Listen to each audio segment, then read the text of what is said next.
Utos ni Lord, sundin mo to para hindi ka maligaw. 10 gabay, 10 aral para buhay mo'y umahon, umilaw. Utos ni Lord, sundin mo to para hindi ka mahulog sa hukay. 10 salita, 100 patungo sa tunay na tagumpay. Kung nagkagsalang ang Diyos, walang kahati, walang kapantay.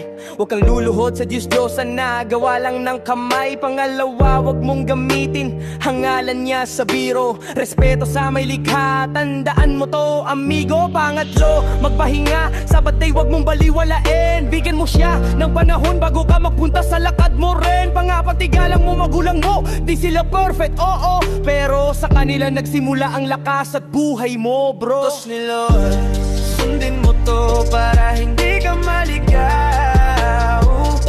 10 gabay, 10 aral para buhay mo'y umahon, umilaw. Utos ni Lord, sundin mo to para hindi ka mahulog sa hukay. 10 salita, 100 patungo sa tunay na tagumpay. Panglima, wag kang papatay, hindi lang bala o kutsilyo. Kasama dyan galit, inggit, yung puso mong puno ng bisyo. Pang-aning, wag mga lunya, tapat ka sa kasama mo. Kung may sumpaan kayo, wag mo nang guluhin pa yon, bro.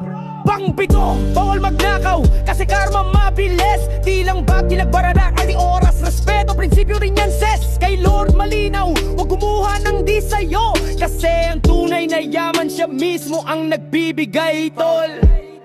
Utos ni Lord, sundin mo to para hindi ka maligaw. 10 gabay, 10 aral para buhay mo'y umahon, umilaw. Utos ni Lord, sundin mo to para hindi ka mahulog sa hukay. 10 salita, 100 patungo sa tunay na tagumpay. Pangwalo, wag magsinungaling, ang dila parang espada.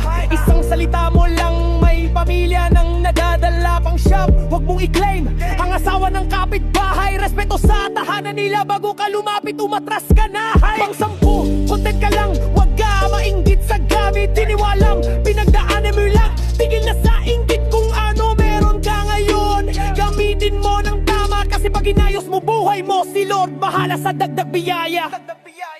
Utos ni Lord, sundin mo to para hindi ka maligaw.